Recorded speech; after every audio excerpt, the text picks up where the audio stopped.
বৃহস্পতিবার বিশাল মিছিল করে মহকুমা শাসকের দপ্তরে মনোনয়নপত্র জমা দিতে যান পরেশচন্দ্র অধিকারী। তার সঙ্গে ছিলেন মেখলিগঞ্জ পুরসভার চেয়ারম্যান প্রভাত পাটনি। জয়ের ব্যাপারে 100% নিশ্চিত পরেশচন্দ্র অধিকারী কর্মীদের বাড়ি বাড়ি প্রচারের নির্দেশ দিয়েছেন। অন্যদিকে সাংসদ জয়ন্ত রায়ের উপস্থিতিতে বর্ণাঢ্য মিছিল ও পথসভা শেষে মনোনয়ন দাখিল করেন বিজেপি প্রার্থী দধিরাম রায়। মেখলিগঞ্জবাসীর নিরাপত্তা নিশ্চিত করা সহ বর্তমান সরকারের পতনের ডাক দেন তিনি।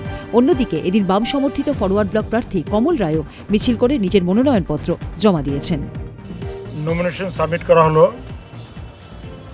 সমস্ত কাগজপত্র রিটার্নিং অফিসার তথা মেখলিগঞ্জের মহকুমা শাসক তিনি দেখে নিলেন। সোনাক্ষী, মশলা কোথায়?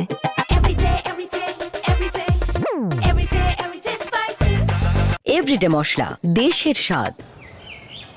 এবং সমস্ত কাগজপত্র বুঝে নিয়ে তিনি আমাদেরকে রিসিভ দিলেন।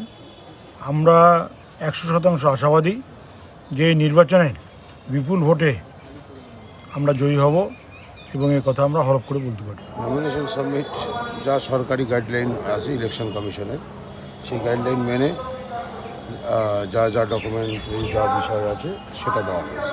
গোটা মেখলিগঞ্জবাসী যাতে ভালো থাকে, সুস্থ থাকে এবং নিরাপত্তা সুরক্ষিত থাকে, তার জন্য সমস্ত মানুষের কাছে আহ্বান রাখছি, এবারে এই পশ্চিমবঙ্গের স্বৈরাচারী সরকারের পতন হবে। মেখলিগঞ্জ থেকে শুভ্রজিৎ বিশ্বাসের রিপোর্ট, উত্তরবঙ্গ সংবাদ।